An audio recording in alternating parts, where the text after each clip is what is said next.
Thank you again for having us here tonight.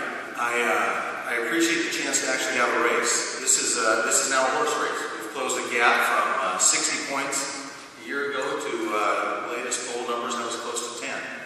And I'm very excited about that because that gives the people of Arizona a choice, a clear choice.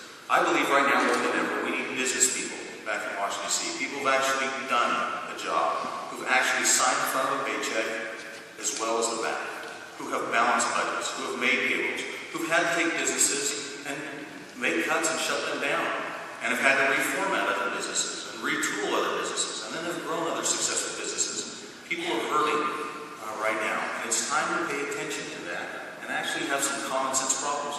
We need outsiders. We don't need Washington insiders. And how long is long enough to send someone back to Washington, D.C. to fix a problem and not have anything fixed? We don't need that anymore. We don't need Washington inserting themselves in Arizona politics either. That's not productive to us here. That's not something that should be going on. We should be determining our politics, not Washington. And the third thing is we need consistent, reliable conservatives. We don't need people who have promoted amnesty for 10 years and then all of a sudden when they're running for the Senate say, well, that plan didn't work, let's move on to the next one. We don't need people who are not willing to get the work done and don't want to be judged based on the results. We need an Arizona Center. We need people that are focused on the issues here and have the relevant experience to go back to Washington, D.C. and get some things fixed. This week, Channel 12 proposed a debate between Congressman Flake and myself. We accepted the debate, and we'd like to see Congressman Flake. They turned down the debate. We think the Arizona people deserve that courtesy, now that it's a horse race, to be able to talk about the issues, and to be able to see and then make a clear choice. And I hope we are able to do that. I think the Arizona voters deserve that this year. Well, I appreciate it because everyone who qualifies for the ballot is here tonight. The four. If there's a debate, it should include all four of us. That's a big deal.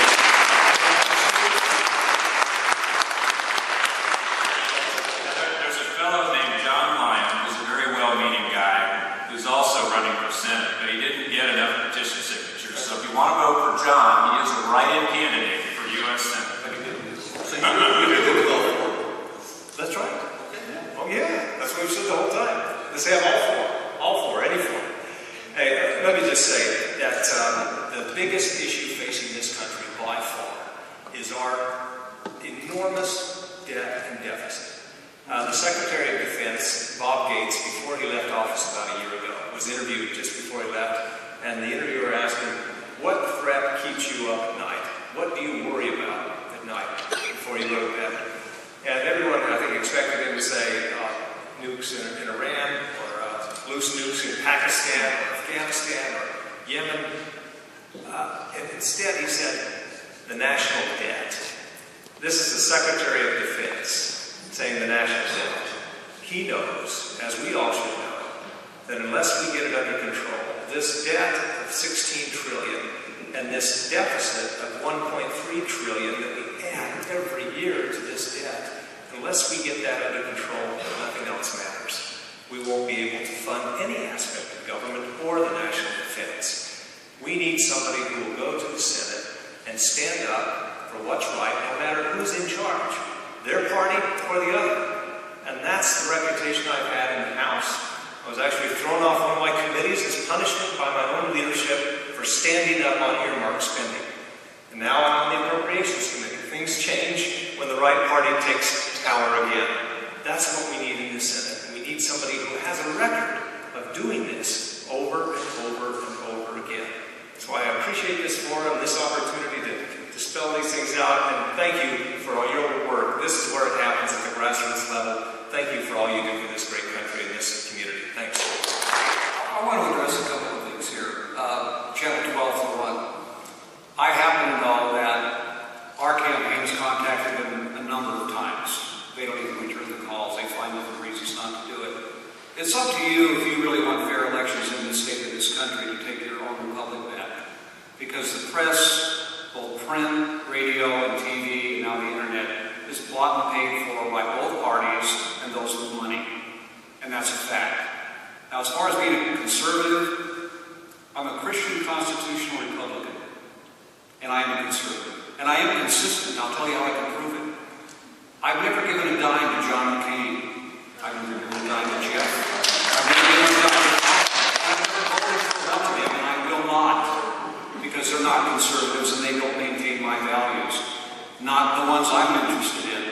I know it sounds good to say I rated this or rated that until you understand the ratings. I'd invite any of you to go to my website. We have an opponents page up there. It shows you how people really vote and the money they give to people. And that's what bothers me, because as we all learn in this country, money's power. We've allowed corporations and those with a lot of money and PACs to run our government while we've sat on our hands and wished other people would defeat them. And then we don't help the people that come up to defeat them, with other than a pat on the back. I know that America's going to change quickly. We're on the brink of going totally socialistic or going the other way. You're going to have to decide what that is if we really believe we'll do it.